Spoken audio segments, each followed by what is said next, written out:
बहुत ही अनोखे तरीके से ये कार्यक्रम शुरू कराया था, जिसमें खास बात ये है कि गीता का जो पाठ करते हैं वो संस्कृत में करते हैं जनरली। उन्होंने हिंदी अनुवाद का पाठ करना शुरू कराया संपुट लगाकर। ये एक बहुत ही विलक्षण बात है, आपको बहुत आनंद आने वाला है। तो गीता ज्ञान यज्ञ आज ये कार्यक्रम होने वाला है। प्रश्न ये है कि गीता की जीवन में ज़रूरत क्या है। लोग कहते हैं सब कुछ ठीक ठाक तो चल रहा है, परंतु वास्तव में तो एक झूठ चल रहा है। पूछते हैं how are you, fine, and you, I am also fine. इससे बड़ा झूठ नहीं है शायद कोई। अभी सब अपने अंदर दुखी हैं। ईमानदारी से झांकें, हम सब अशांत हैं, दुखी हैं। भौतिक रूप से ज़्यादातर कोई कमी नहीं है, परंतु फिर भी खुशी नहीं है, संतुष्टि नहीं है। आखिर क्यों? पता नहीं क्यों। हम सब चाहते क्या हैं? सुख चाहते हैं, इसमें तो कोई शक की बात ही नहीं है। सुखी होना चाहते हैं। और सुख क्या है हमारी नज़र में? एक तो 5 इंद्रियों का सुख है। पांचों इंद्रियों का अपने अपने विषयों से फेवरेबल कांटेक्ट होता रहे, अनुकूल संयोग होता रहे। एक तो हम ये चाहते हैं।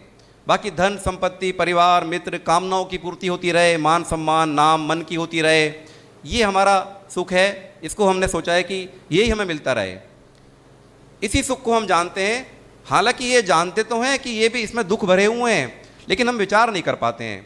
सारे जीवन सुख के लिए प्रयत्न करते रहते हैं, परंतु दुख पीछा नहीं छोड़ता।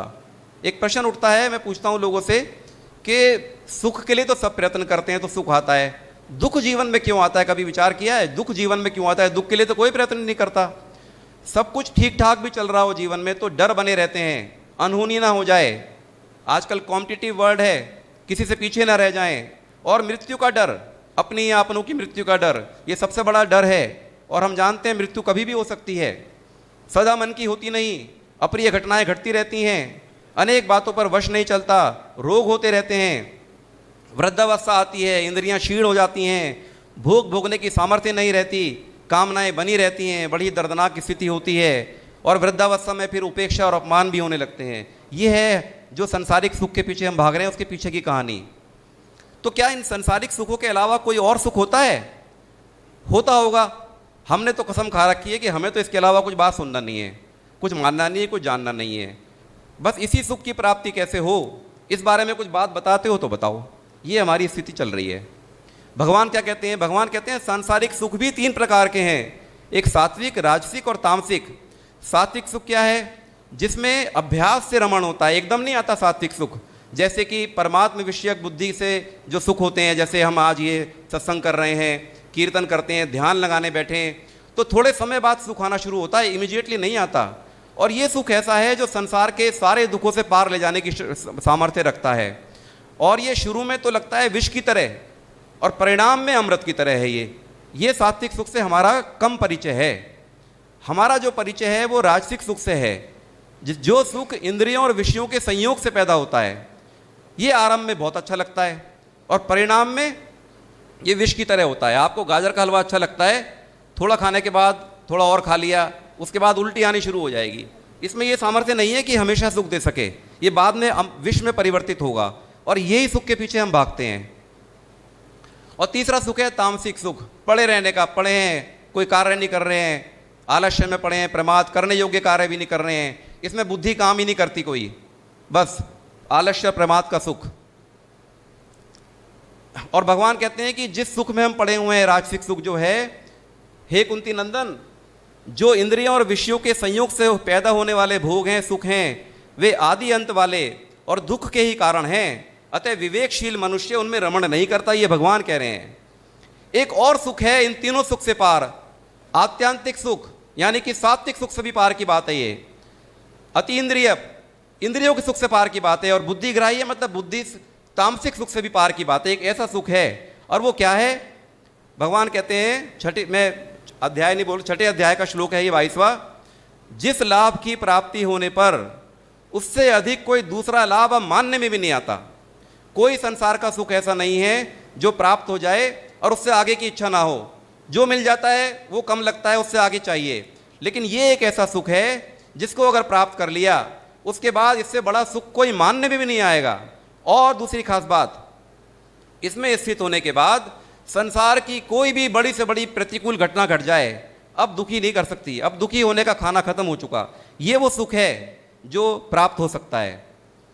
भगवान कहते हैं इसमें दुखों के संयोग का ही वियोग है, और यही योग है भगवान के साथ योग। तो क्या हम जानना नहीं चाहेंगे उस सुख के बारे में? कहते हैं क्या करना है, सब ठीक तो चल रहा है। ये ऐसा ही है, कभी लोगों ने आपने प्रयत्न किया होगा, अगर कभी आप झुग्गी झोंपड़ी वाले बच्चों को पढ़ाना चाहें तो उनको लगता है यार क्या करना है, शिक्षा के बिना भी सब ठीक चल रहा है। हालांकि हम शिक्षा की इंपॉर्टेंस जानते हैं कि ये शिक्षा जीवन बदल सकती है इनका, लेकिन उनको इस बात का एहसास नहीं होता कि शिक्षा की क्या महत्ता है। तो कहीं ऐसा तो नहीं कि गीता के बारे में हमारा भी यही विचार हो कि इसके बिना काम चल तो रहा है ठीक, इसलिए हमें थोड़ा जागरूक होना पड़ेगा। कहीं ऐसा तो नहीं कि जैसे किसी को सुपर कंप्यूटर मिल जाए जिसके ऊपर पूरा विश्व चलाया जा सकता है, उसको पाकर कोई व्यक्ति उसके ऊपर वीडियो गेम खेल रहा है और उसके अंदर महारत हासिल कर ली और अपने को बहुत चतुर सुजान समझ रहा है कि मेरा तो कोई मुकाबला नहीं है। कहीं ऐसा तो नहीं हो रहा? उड़ने वाली कार मिली है लेकिन हम जानना नहीं चाहते और उसको सड़क पर चला रहे हैं, जाम में फंसे हुए हैं लेकिन उड़ने को तैयार नहीं हैं। अरे चार बातें तो मानवों और पशुओं में समान हैं, आहार, निद्रा, भय और मैथुन। तो इन चार बातों में क्या हम मानव जीवन भी खो देंगे? खो रहे हैं। जिस क्लास में हमें एडमिशन मिला है अब उसका कोर्स नहीं पढ़ेंगे हम, या पशुओं वाला कोर्स ही पढ़ेंगे? अभी मानव जन्म मिला, वो भी भारत में, वो भी गीता के देश में, और हम इस कोर्स को जानना नहीं चाहेंगे। तो कब तक हम मानव जीवन को अंडर यूटिलाइज करते रहेंगे? अंडर यूटिलाइज कर रहे हैं हम। क्यों? जिस मानव जीवन में महान शाश्वत सुख की संभावना मौजूद है उधर हम ध्यान ही नहीं दे रहे हैं, और जो सुख क्षणिक हैं, दुखों से भरपूर हैं, उसी के लिए दिन रात मरे जा रहे हैं और उसी की प्राप्ति में अपनी जीवन की सफलता मान रहे हैं। और भगवान ऐसे मानवों के लिए क्या कहते हैं?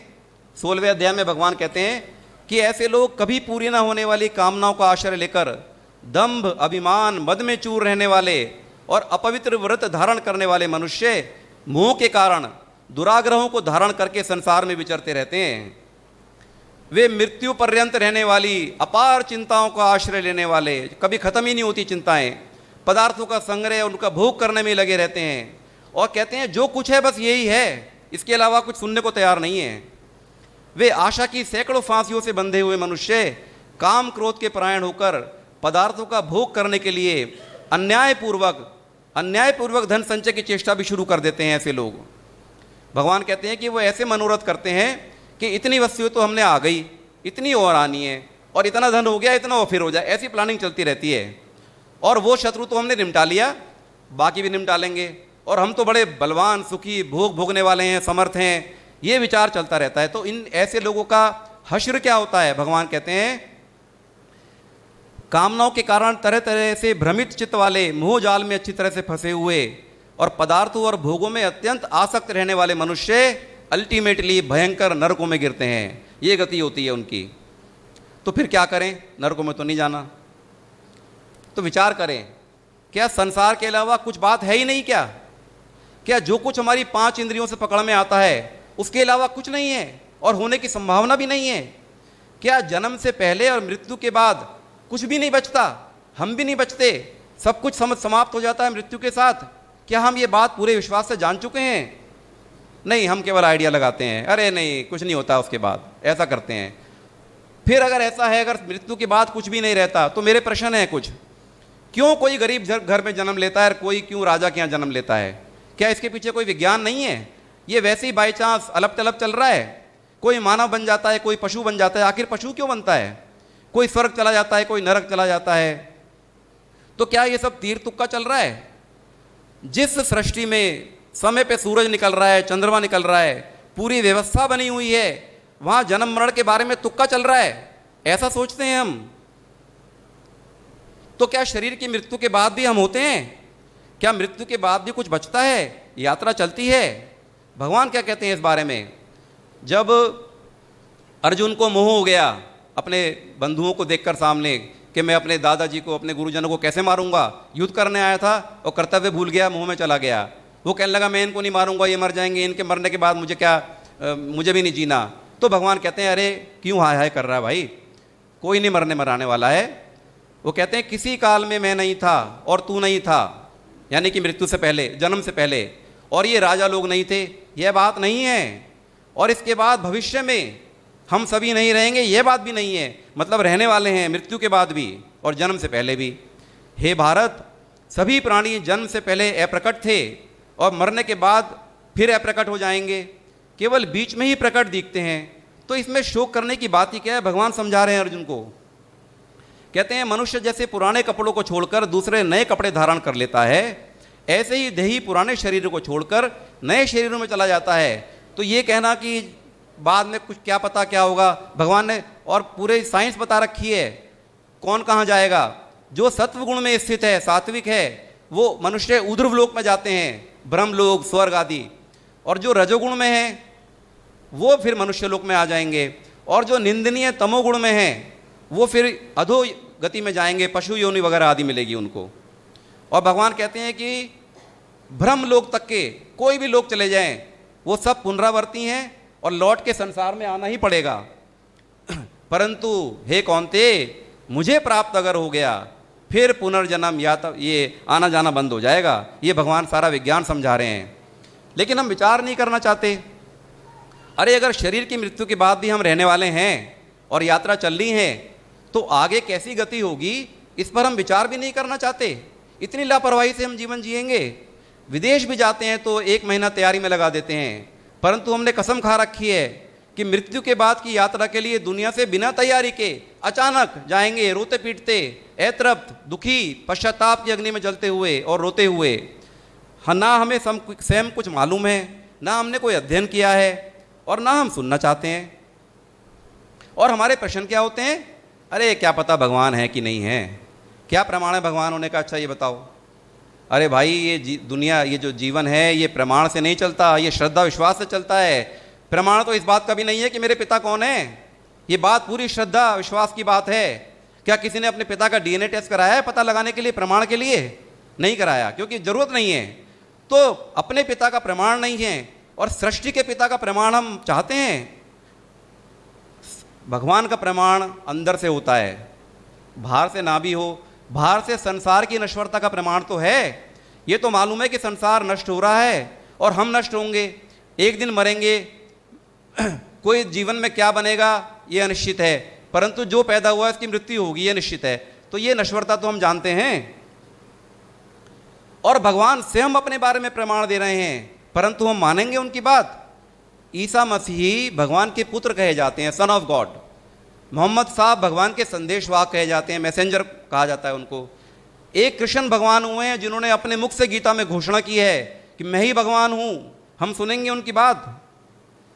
भगवान कहते हैं मैं अजन्म और अविनाशी स्वरूप होते हुए भी तथा संपूर्ण प्राणियों को ईश्वर होते हुए भी अपनी प्रकृति को अधीन करके अपनी योग माया से प्रकट होता हूं। हे भरतवंशी अर्जुन, जब जब धर्म की हानि और अधर्म की वृद्धि होती है तब तब ही मैं अपने आप को साकार रूप से प्रकट करता हूं। ये भगवान कह रहे हैं, अपने अपने मुख से कह रहे हैं। लेकिन और क्या कहते हैं कि जो बुद्धिहीन मनुष्य हैं वो मेरे परम अविनाशी और सर्वश्रेष्ठ भाव को न जानते हुए अव्यक्त मन इंद्रियों से पर मुझ सच्चिदानंद घन भगवान परमात्मा को मनुष्य की तरह शरीर धारण करने वाला मानते हैं। पहले बुद्धिहीन कहा था, अब कह रहे हैं मूर्ख लोग मेरे संपूर्ण प्राणियों के महान ईश्वर रूप श्रेष्ठ भाव को न जानते हुए मुझे मनुष्य शरीर के आश्रित मानकर, साधारण मनुष्य मानकर मेरी अवज्ञा करते हैं। मूर्ख लोग कह रहे हैं भगवान उनको। और हमारे लिए भगवान क्या कहते हैं कि हम कौन हैं, ये बताया भगवान ने। इस संसार में जीव बना हुआ आत्मा स्वयं मेरा ही सनातन अंश है, अर्थात जो जो क्वालिटी भगवान की है वो हमारी भी हैं। हम भी अजन्मा अविनाशी, अजर अमर अविनाशी हैं। हमें पता नहीं है ये बात, बस हम बूंद रूप में हैं, वो सागर रूप में हैं। भगवान कह रहे हैं, हमारे लिए कह रहे हैं, एक शरीर होता है, एक इसमें रहने वाला शरीरी। यहीं से गीता शुरू होती है। तो भगवान कह रहे हैं कि यह शरीरी जो हम आत्मा रूप में है, भगवान का अंश रूप में, यह ना कभी जन्मता है ना मरता है, यह उत्पन्न होकर फिर होने वाला नहीं है, यह जन्म रहित नित्य निरंतर रहने वाला शाश्वत और अनादि है, और शरीर के मारे जाने पर भी यह नहीं मारा जाता। ये भगवान कह रहे हैं। इससे बड़ा प्रमाण और क्या चाहिए। और संसार के बारे में भगवान कहते हैं कि ये असत है, जड़ है, नश्वर है, दुख रूप है, जैसा नजर आता है वैसा नहीं मिलता। विचार करें तो कहते हैं कि संसार वृक्ष का जैसा रूप देखने में आ रहा है, हमें सबको नजर आ रहा है इंद्रियों से, विचार करने पर ऐसा नहीं मिलेगा, क्योंकि इसका ना आदि है ना अंत है और ना स्थिति है। भगवान कह रहे हैं ये है नहीं, केवल जैसे ये पंखे घूम रहे हैं ना, गोला नजर आ रहा है लेकिन गोला है नहीं, है तो पंखड़ियां। तो ये बात संसार की है, ऐसे डुगडुगी बज रही है, परिवर्तन नजर आ रहा है कुछ नहीं। ये भगवान कह रहे हैं, भगवान कह रहे हैं संसार असत है और असत का तो भाव विद्यमान ही नहीं है, केवल नजर आ रहा है हमें, और सत जो हम हैं उसका अभाव विद्यमान नहीं है, ये भगवान कह रहे हैं। यानी कि एक अविनाशी और एक विनाशी है। एक सुंदर दास जी हुए हैं, उन्होंने कहा है सो सुंदर है सदा, जो है वो सदा है, यानी कि अविनाशी रूप जो हम है या भगवान है। नहीं सो सुंदर नहीं, जो नहीं है वो है ही नहीं। लेकिन मजे की बात क्या है, नहीं सो प्रगट देखिए, जो नहीं है वो प्रगट नजर आता है, और है सो दिखत नहीं, जो है वो इन इंद्रियों से नजर नहीं आता। और भगवान भी कहते हैं यह देही प्रत्यक्ष नहीं दिखता, यह चिंतन में भी नहीं आएगा, यह निर्विकार है, अविनाशी है, यह जानने में बुद्धि की पकड़ में भी नहीं आएगा, और नित्य रहने वाले इस शरीर के ये देह अंत वाले हैं, ये भगवान समझा रहे हैं। मतलब कहने का ये है कि कुछ और भी है, कुछ और ही है। इंद्रियों का ज्ञान ही सब कुछ नहीं है, इंद्रियों का सुख, संसार का सुख ही सब कुछ नहीं है, नजर आने वाले संसार ही सब कुछ नहीं है, कुछ और है जानने को और प्राप्त करने को। क्या है वह कुछ और, जिसको जानने के बाद, जिसको प्राप्त करने के बाद ना कुछ जानने को बचेगा, ना करने को बचेगा, ना प्राप्त करने को बचेगा। पूर्ण संतुष्टि, पूर्ण आनंद, समस्त दुखों की सदा के लिए समाप्ति। और कैसे मिलेगा वे, उसके लिए गीता है। गीता की महिमा क्या है, एक ही पुस्तक है पूरे विश्व में जिसकी जयंती मनाई जाती है, यह स्वयं भगवान की वाणी है। पूरे विश्व में सबसे अधिक व्याख्या गीता पे लिखी गई हैं, ट्रांसलेशन सबसे ज़्यादा बाइबल के हैं, क्योंकि पूरे विश्व पे उन्होंने राज किया है, तो अंडर प्रेशर लिखी हुई हैं। वेदों का सार उपनिषद हैं, उपनिषदों का सार गीता है, और वेद और उपनिषद तो कोई अधिकारी हो, उसकी एलिजिबिलिटी हो, वो पढ़ेगा। गीता सबके काम की चीज़ है। एक मिनट देखना, ये इसको हटा दूं, क्या हो गया, ये हटा दूं इसको? जी हटा दो। इसको मिनिमाइज।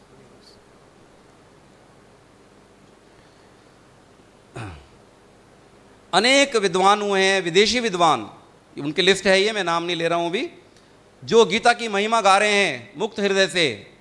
और हमारे यहाँ के भी लोग हैं, मुख्य रूप से कुछ बता देता हूं।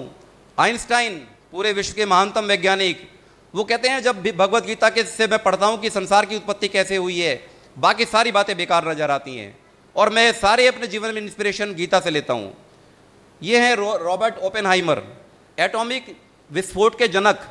जब एटॉमिक विस्फोट हो रहा था तो ये गीता के श्लोक को उच्चारण कर रहे थे। 11वें अध्याय का श्लोक है जिसमें वो कहते हैं मैं बढ़ा हुआ काल हूँ। ये विदेशी लोग हैं। सुनीता विलियम्स, वो अंतरिक्ष में केवल एक किताब लेके जाती हैं, भगवत गीता। और ये हैं मेट्रोमैन डॉक्टर ई श्रीधरन, इनका तो जीवन पूरा गीता में है। महात्मा गांधी कहते हैं गीता मेरी माँ है, और जब भी मुझे कोई प्रॉब्लम होती है मैं गीता से मुझे उसका समाधान मिलता है। आपको जानकर आश्चर्य होगा, अमेरिका की यूनिवर्सिटी है सेटन हॉल यूनिवर्सिटी, मैनेजमेंट स्कूल है, वहाँ पे भगवत गीता कंपलसरी हो गई है। सारे मैनेजमेंट के बेसिक कोर्स में कोर सब्जेक्ट बना दिया है उन्होंने। तो ये गीता की महिमा है जिससे हम दूर होते जा रहे हैं। कुछ भ्रम दूर होने चाहिए। कहते हैं गीता तो बुढ़ापे की चीज़ है। अरे अर्जुन क्या बूढ़ा था भाई, पूरा जवान, बड़े से बड़ा वैज्ञानिक उस समय का, उसको गीता सुनाई गई। और कहते हैं गीता पढ़ने के बाद संन्यास ले लेंगे, इसलिए यंग जनरेशन को गीता नहीं पढ़नी चाहिए। अर्जुन तो मुंह में आकर संन्यास लेना चाहता था युद्ध शुरू होने से पहले ही। गीता सुनने के बाद उसने युद्ध किया है, यानी कि अपने कर्तव्य का पालन किया है, कहीं नहीं भागा वो। तो गीता पढ़ने से संन्यास ना लेके कर्तव्य पालन में लग जाएगा आदमी, और तो ये भी गलत है। तीसरी बात, हम सब भगवान को खुश करना चाहते हैं कभी ना कभी।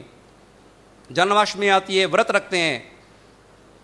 दुनिया में ऐसा कौन सा टीचर है जिसके लिए व्रत रखो और वो खुश हो जाएगा और उसके सब्जेक्ट में फेल हो जाओ, उसके नोट्स पढ़ो ही नहीं? तो भाई भगवान कृष्ण के लिए व्रत रखते हैं और वो नोट्स छोड़ के गए हैं गीता के रूप में, उसको हम पढ़ते ही नहीं, तो भगवान खुश हो जाएंगे? ये भी एक भ्रम है। तो गीता तो कर्म के क्षेत्र का मार्गदर्शन है हम सबके लिए। हम सब कर्म के क्षेत्र में हैं और हमें क्या मार्गदर्शन नहीं चाहिए? अरे अर्जुन तक को तो मार्गदर्शन की जरूरत पड़ी और हमारा काम चल जाएगा बिना उसके। तो क्यों पढ़ें गीता? कर्म करने की सही टेक्नोलॉजी सीखने के लिए। और कर्म करने की सही टेक्नोलॉजी क्या है कि कर्म तो करो पूरी शक्ति से, परिणाम हाथ में नहीं है, तो परिणाम से सुखी दुखी ना होना पड़े, वो समता की प्राप्ति हो जाए। जैसे भगवान राम को आदेश हुआ, अलग अगले दिन तिलक होगा, मुस्कान बनी हुई है, फिर वनवास जाना है, तो ये है कर्म करने की समता की प्राप्ति। मनस्थिति बदलनी है, परिस्थिति नहीं बदल सकते।